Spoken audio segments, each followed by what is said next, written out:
Hello mga kalaagan, ako di ay si Lorena J. Lapad, ug karong adlaw kuyog mo nako sa usa ka exciting nga lakaw, padulong sa hidden gem sa Manalog, Malaybalay City. Medyo layo-layo gamay ang biyahe, wag yun mo'y mahay, kay grabe ka-relaxing ang lugar. Presko ang hangin, bugnaw ang tubig, ug syempre, perfect kaayo ang vibes para sa bonding with barkada, chill time with family, o kung gusto ka mag-inusara diri ang dapita. Kung ganahan mo og peace of mind, close encounter with nature, o Instagram worthy nga tan-awon, diri na mo.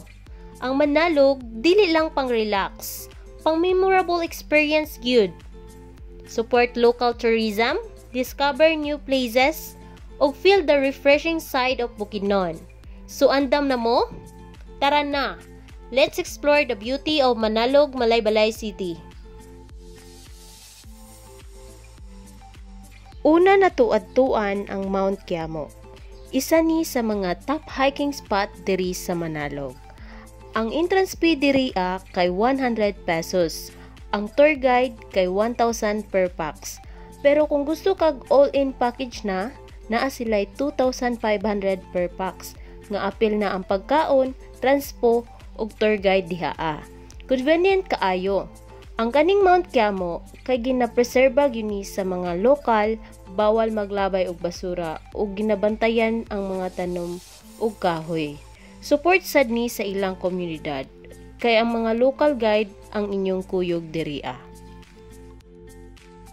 Sunod diri nasabta sa tulo ka falls nila nga gipanganlan nila Nakadayas, Balaas ug Sacob Falls. Libre ra ang entrance fee ani tanan. Pero ang safety o guided mo, kinahanglan mo og tour guide nga 500 pesos per pax. Ang tour guide kay taga diri ara sa Manalog. So, maka-learn pud mo sa culture o nature practices nila. Nindot ni nga pamaagi aron makasupport sa local livelihood o sa ecotourism. Sunod na akong ipakita karon, mauni ang Kinapuntan Falls diri sa Manalog. Ang entrance fee, 50 pesos ra, pero ang view sa falls, priceless gyud. Fresh kaayo ang tubig, maka-relax, maka-refresh, ug makalimot ka sa tanang stress. Apil imong utang. Kung gunahan ka magstorya-storya with nature, diri gyud ka padulong.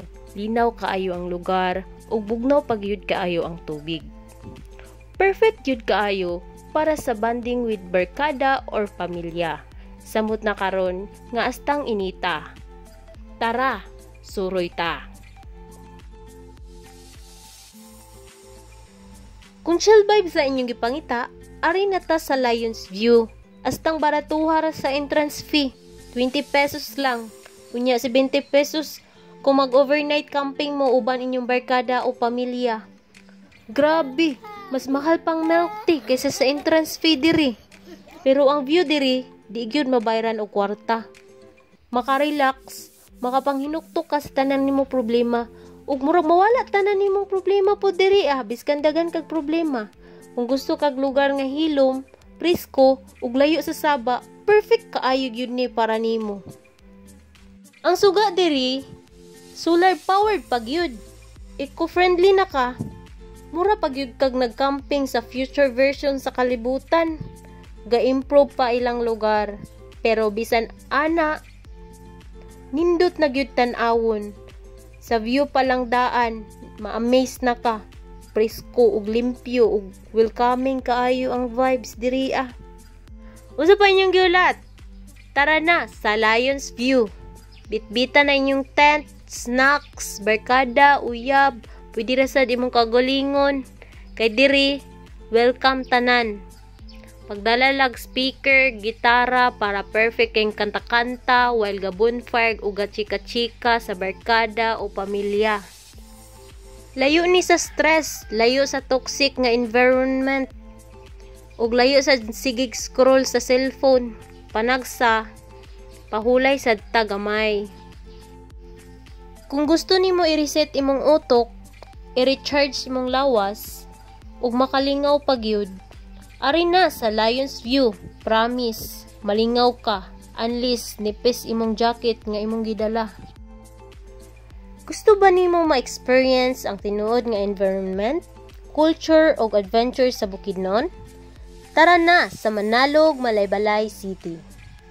Diri, dili lang ka malingaw, makatabang pa ka sa lokal nga komunidad o pagpreserba sa ilang yutang kabilin. Support local, explore responsibly. And always remember, leave no trees, respetuhi ang palibot, ug magpakabana sa kinaiyahan. Salamat kayo sa pagtanaw mga kalagan. Ayaw kalimot og like, comment, and subscribe para mas daghang laag moment og travel inspo. Hangtod sa sunod, laag na pudta. Diri ra gyapon sa Bukidnon ang yuta sa kabighani o kalingawan. Daghang salamat.